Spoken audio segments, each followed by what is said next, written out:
नमस्कार दोस्तों, हाजिर है एक बार फिर से आज की बड़ी और ताजा खबरों के साथ। बस आपसे निवेदन है, कृपया वीडियो को लाइक कर दें, चैनल को सब्सक्राइब करें और घंटी बटन भी दबा दें। ये पहली बड़ी खबर है, आम आदमी पार्टी ने वोटर लिस्ट से काट दिए 450 नाम। बीजेपी ने खटखटाया चुनाव आयोग का दरवाजा। ये आपको बता दें कि दिल्ली नगर निगम के सभी 250 वार्डों के लिए सुबह 8 बजे से शाम 5:30 बजे तक वोटिंग हुई। इस चुनाव में आम आदमी पार्टी, भारतीय जनता पार्टी और कांग्रेस के बीच में त्रिकोणीय मुकाबला है। नए परिसीमन के कारण इस बार कुछ वोटरों को परेशानियों का सामना करना पड़ा। कई जगहों पर वोटर लिस्ट में लोगों का नाम नहीं मिलने से उन्हें बिना वोट डाले ही वापस जाना पड़ा। दिल्ली कांग्रेस अध्यक्ष अनिल चौधरी का नाम भी वोटर लिस्ट में नहीं मिला, जिसके कारण वे भी अपना वोट नहीं डाल सके। इस मामले पर अब राजनीति भी शुरू हो गई है। दिल्ली बीजेपी के पूर्व अध्यक्ष और सांसद मनोज तिवारी ने इस मामले में आम आदमी पार्टी पर निशाना साधते हुए इसे बड़ी साजिश बताया है। बीजेपी सांसद मनोज तिवारी ने दावा किया है कि केजरीवाल सरकार ने बीजेपी समर्थकों के वोट काट दिए हैं। उन्होंने दावा किया है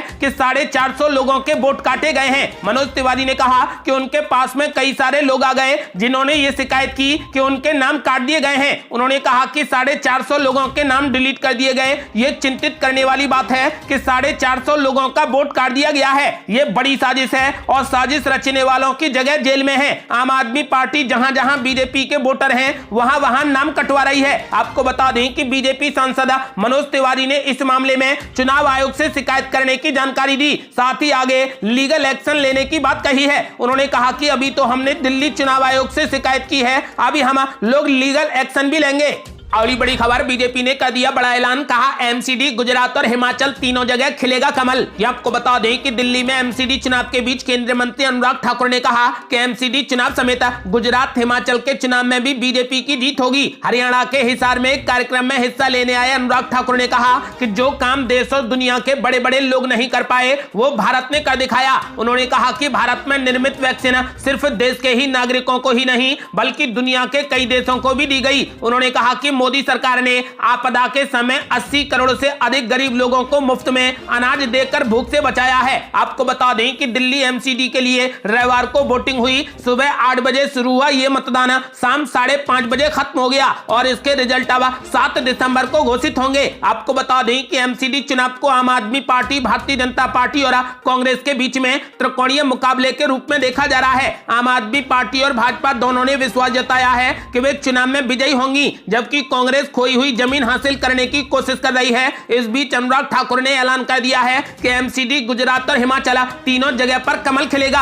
अगली बड़ी खबर, बीजेपी सांसद रमेश बिदूड़ी ने कर दिया बड़ा ऐलान। बोले एमसीडी में बीजेपी जीतेगी 150 से ज्यादा सीटें और मनीष सिसोदिया जाएंगे जेल। ये आपको बता दें कि दिल्ली में नगर निगम चुनाव के लिए वोटिंग हुई। इस बीच सभी राजनीतिक दल अपनी अपनी जीत का दावा कर रहे हैं। अब बीजेपी सांसद रमेश बिदूड़ी ने नगर निगम में बीजेपी की वापसी का दावा करते हुए कहा कि बीजेपी इस चुनाव में 150 से ज्यादा सीटें जीतेगी। बीजेपी सांसद रमेश बिदूड़ी ने आम आदमी पार्टी को घेरते हुए कहा कि अरविंद केजरीवाल और आम आदमी पार्टी अब एक्सपोज हो चुके हैं। उनका झूठ सामने आ चुका है और लोग इनके बारे में जान चुके हैं। अरविंद केजरीवाल को अपना रिपोर्ट कार्ड देना चाहिए। दिल्ली के स्कूलों में बच्चे कम हो गए हैं। उन्होंने कहा कि उनके मंत्री सत्येंद्र जैन जेल के अंदर हैं और आने वाले एक सप्ताह या 15 दिन के अंदर मनीष सिसोदिया भी जेल में जाएंगे। आपको बता दें कि बीजेपी सांसद रमेश बिदूड़ी ने ऐलान कर दिया है कि एमसीडी में बीजेपी 150 से ज्यादा सीटें जीतेगी।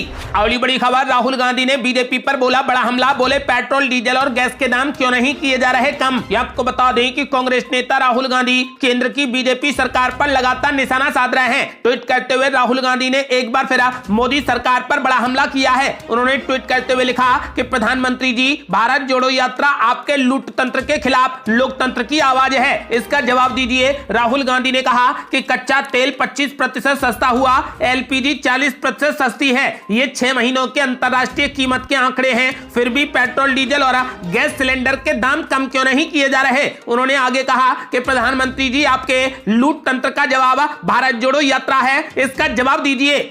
अगली बड़ी खबर है, एमसीडी चुनाव में गजब के हालात। 2 घंटे तक घूमते रह गए मतदाता, पोलिंग बूथ नहीं मिलने पर बिना वोट दिए लौट गए घर। ये आपको बता दें कि दिल्ली में 4 दिसंबर को एमसीडी चुनाव के लिए वोट डाले गए। लोग भारी संख्या में घरों से वोट देने के लिए निकले, लेकिन पश्चिम पटेल नगर में कई मतदाताओं ने इस बात का दावा किया है कि उन्हें पोलिंग बूथ नहीं मिला। लगभग 2 घंटे इधर उधर घूमने के बाद उन्हें बिना वोट दिए ही वापस घर लौटना पड़ा। आपको बता दें कि नाराज और निराश मतदाताओं ने दिल्ली नगर निगम के चुनाव संचालन अभियान में भारी कुप्रबंधन का आरोप लगाया है। पश्चिम पटेल नगर के एक मतदान केंद्र पर कई मतदाताओं ने दावा किया है कि वे उस बूथ की तलाश में घंटों घूम रहे हैं जहां पर उन्हें अपना वोट डालना था, लेकिन बूथ नहीं मिला। आपको बता दें कि बीजेपी ने आम आदमी पार्टी पर बड़ी साजिश का आरोप लगाया है। अगली बड़ी खबर, बैठक के बाद कांग्रेस ने बीजेपी के खिलाफ कर दिया बड़ा ऐलान, हाथ से हाथ जोड़ो अभियान की होगी शुरुआत, प्रियंका गांधी को मिलेगी बड़ी जिम्मेदारी। ये आपको बता दें कि अध्यक्ष मल्लिकार्जुन खड़गे ने कांग्रेस स्टीयरिंग कमेटी की बैठक बुलाई, जिसमें उन्होंने तमाम पदाधिकारियों से अपने अपने जिलों का हिसाब मांगा और कहा कि हर हाल में लोगों के लिए काम करना होगा। इस बैठक में कांग्रेस की पूर्व अध्यक्ष सोनिया गांधी, अशोक गहलोत समेत तमाम बड़े नेता शामिल हुए। बैठक में पार्टी को लेकर कई फैसले भी लिए गए, जिसमें यह ऐलान भी किया गया है कि भारत जोड़ो यात्रा के बाद कांग्रेस हाथ से हाथ जोड़ो अभियान की शुरुआत करेगी। इसके साथ ही प्रियंका गांधी को भी बड़ी जिम्मेदारी देने की बात की गई है। मल्लिकार्जुन खड़गे के अध्यक्ष चुने जाने के बाद स्टीयरिंग कमेटी की यह पहली बैठक थी। इस बैठक के बाद बताया गया है कि 26 जनवरी के करीब भारत जोड़ो यात्रा श्रीनगर पहुंचेगी। इसके बाद 26 जनवरी से हाथ जोड़ो अभियान चलाया जाएगा। 2 महीने तक चलने वाले इस अभियान के तहत ब्लॉक स्तर पर यात्रा, जिला स्तर पर अधिवेशन और राज्य के स्तर पर अधिवेशन किया जाएगा, जिसमें भारत जोड़ो यात्रा का संदेश और मोदी सरकार के खिलाफ चार्जशीट आम लोगों तक पहुंचाई जाएगी। मल्लिकार्जुन खड़गे समेत पार्टी के सभी बड़े नेता इन कार्यक्रमों में भाग लेंगे। कांग्रेस ने ऐलान किया है कि प्रियंका गांधी हर राज्य में महिला मार्च का भी नेतृत्व करेंगी। अगली बड़ी खबर, मुख्यमंत्री अशोक गहलोत ने बीजेपी पर बोला बड़ा हमला, बोले देश जान चुका है कि राहुल गांधी कितने विद्वान हैं, छवि खराब करना चाहती है बीजेपी। ये आपको बता दें कि राजस्थान के मुख्यमंत्री अशोक गहलोत ने कहा कि जहां पर चुनाव होते हैं वहां मोदी जी बाद में पहुंचते हैं, पहले ईडी और इनकम टैक्स की टीम पहुंच जाती है। इसके साथ ही उन्होंने बीजेपी पर राहुल गांधी की छवि को षड्यंत्र के जरिए डैमेज करने का आरोप लगाया। राजस्थान के मुख्यमंत्री अशोक गहलोत ने दिल्ली एयरपोर्ट पर मीडिया कर्मियों से बात करते हुए केंद्र की भाजपा सरकार पर हमला बोला। इस दौरान मुख्यमंत्री ने केंद्रीय जांच एजेंसियों की कार्यप्रणाली पर भी सवाल खड़े कर दिए। उन्होंने ईडी और आईटी पर गंभीर आरोप लगाए हैं। उन्होंने कहा कि जिन राज्यों में चुनाव होते हैं वहां पर ईडी और आईटी की टीम पहले पहुंच जाती है, मोदी जी बाद में पहुंचते हैं। गौरतलब है कि विपक्ष लगातार केंद्र सरकार पर केंद्रीय जांच एजेंसियों के दुरुपयोग का आरोप लगा रहा है। इससे पहले हाल ही में तेलंगाना के मुख्यमंत्री के चंद्रशेखर राव ने आरोप लगाया था कि चुनावी राज्यों में प्रधानमंत्री मोदी से पहले ईडी की टीम पहुंचती है। राजस्थान के मुख्यमंत्री अशोक गहलोत ने मीडिया से बातचीत के दौरान कहा कि षड्यंत्र के तहत भाजपा राहुल गांधी की इमेज को खराब करने का प्रयास कर रही है, लेकिन इससे कोई फायदा होने वाला नहीं है। भारत जोड़ो यात्रा को देखकर देश की जनता समझ चुकी है कि राहुल गांधी में कितनी काबिलियत है। उन्होंने आगे कहा कि राहुल गांधी विद्वान हैं, अच्छे लोगों को उतनी नॉलेज नहीं होती जितनी राहुल गांधी को है। राजस्थान के मुख्यमंत्री ने प्रधानमंत्री नरेंद्र मोदी पर social media, mobile, IT sector का दुरुपयोग करने का आरोप लगाया। उन्होंने कहा कि देश के पूर्व प्रधानमंत्री और हमारे नेता राजीव गांधी के सपनों का मोदी सरकार दुरुपयोग कर रही है। आपको बता दें कि राहुल गांधी की भारत जोड़ो यात्रा आज राजस्थान में प्रवेश करेगी।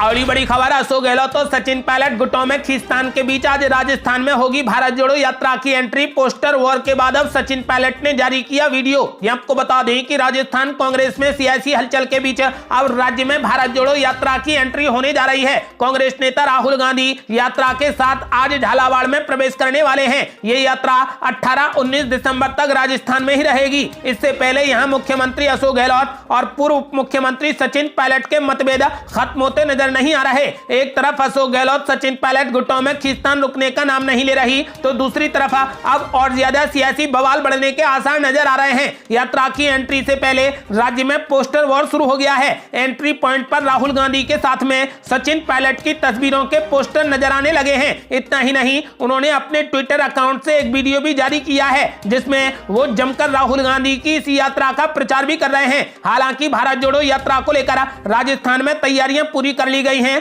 कोई भी कमी न रह जाए, इसके लिए दिल्ली से कांग्रेस आला कमान ने संगठन महासचिव केसी वेणुगोपाल को भेजा था। उनका भी यही कहना है कि राजस्थान में सब कुछ ठीक है, लगातार तैयारियों को लेकर समीक्षा की जा रही है। भारत जोड़ो यात्रा लगभग 15 दिनों तक राजस्थान में ही रहेगी और कुल 7 जिलों को कवर करेगी। राजस्थान में कुल 520 किलोमीटर तक ये यात्रा जाएगी। भारत जोड़ो यात्रा पहुंचने से पहले राज्य का सियासी माहौल काफी गरमाया हुआ है। अशोक गहलोत और सचिन पायलट गुटों की आपस में एक दूसरे को ज्यादा बड़ा नेता दिखाने की होड़ लगी है। सचिन पायलट समर्थकों ने सचिन पायलट और राहुल गांधी के पोस्टर लगाने शुरू कर दिए हैं। अगली बड़ी खबर, मध्य प्रदेश के गृह मंत्री नरोत्तम मिश्रा ने भारत जोड़ो यात्रा पर बोला जबरदस्त हमला। बोले भारत जोड़ो यात्रा में लगे पाकिस्तान जिंदाबाद के नारे। ये आपको बता दें कि मध्य प्रदेश के गृह मंत्री नरोत्तम मिश्रा ने एक बार फिर राहुल गांधी की भारत जोड़ो यात्रा पर निशाना साधा है। कांग्रेस की इस यात्रा में हाल ही में एक्ट्रेस स्वरा भास्कर शामिल हुई थी। कांग्रेस की यात्रा में एक्ट्रेस की भागीदारी को लेकर नरोत्तम मिश्रा ने आज मध्य प्रदेश के दतिया में कहा कि हम उस यात्रा से और क्या उम्मीद कर सकते हैं जिसमें स्वरा भास्कर और कन्हैया कुमार जैसे लोग भाग ले रहे हैं। नरोत्तम मिश्रा ने कहा कि आप समझ सकते हैं कि इस यात्रा का मकसद क्या है। भारत जोड़ो यात्रा में पाकिस्तान जिंदाबाद के नारे लगे हैं। सच आखिरकार सामने आ ही गया है। इससे पहले गृह मंत्री ने कहा कि राहुल गांधी को समझना चाहिए कि हमारा भारत स्वरा भास्कर, कन्हैया कुमार और सुशांत सिंह जैसों के साथ में पदयात्रा करने से नहीं जुड़ता है। गृह मंत्री ने कहा कि भारत तब जुड़ता है जब धारा 370 हटती है, CAA लागू होता है, 3 तलाक जैसी कुप्रथा खत्म की जाती है। अब समय आ गया है कि देश की एकता